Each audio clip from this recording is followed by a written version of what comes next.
It was just very present. I mean, you didn't see other art on the wall. You didn't see Matisse things or Picasso's or anything, Keens, and there's just something about sort of fascinating as a child seeing it hanging in people's living rooms. My grandmother had, dentist's office, sitting in the waiting room, and I always was fascinated. Like, why do you have a picture of a weird child on your wall? You know what I mean? It's like, so that's what fascinated me about the work itself is quite, strange. These sad children and somewhat mysterious, but slightly sinister, so like a child from a horror village of the damned or something, a child out of a horror movie, and so that and the polarization of people's opinion. Some people obviously loved it, had it hanging in their living room, and some people thought it was the downfall of civilization. So that kind of response I found quite interesting, even at the time.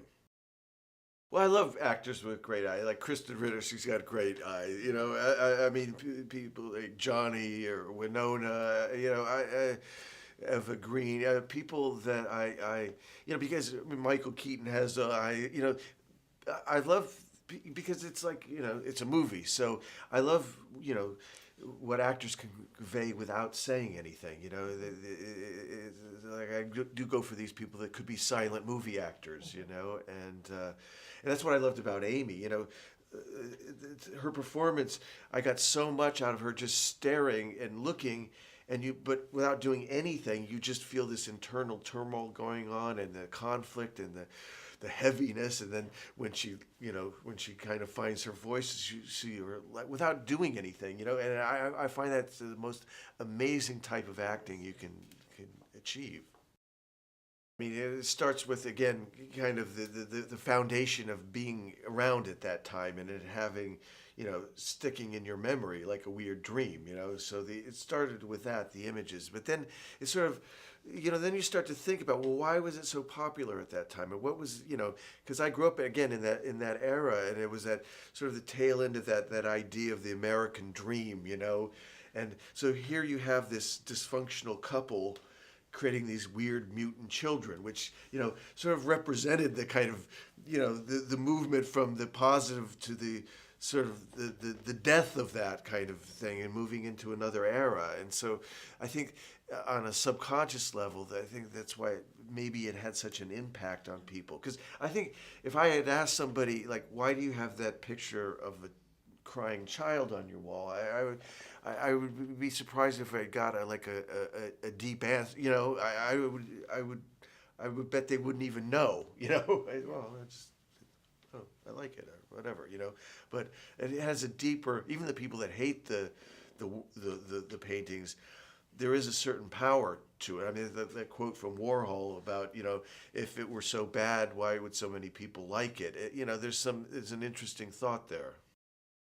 It sort of started with the images, the paintings, and the part of what the thing that gives it the vibe is the weird kind of lurid colors, the slightly off kind of kilter nature of it. This almost kind of bright yet kind of slightly sickly kind of, which is kind of contradictory. But in some of those films in the '60s, I strangely used.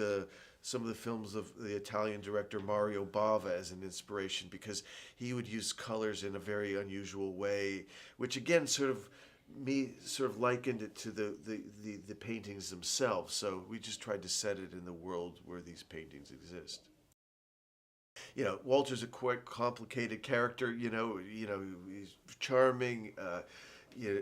Great salesman, expansive personality, delusional, can be a bully, can be quite frightening, and yet also quite tragic. And that's a lot of elements to put into character. But at the same time, that's what makes up human beings. So he understands that, and he doesn't categorize things. I think he looks at it and he tries to just sort of take all the elements of what that character is and just make him a human being. Because he is, I think Walter was a sort of larger than life character in a sense, but he was a real character. And I think both the actors, Christoph and Amy, are looking to find the truth in whatever they do, and that's why they're so good.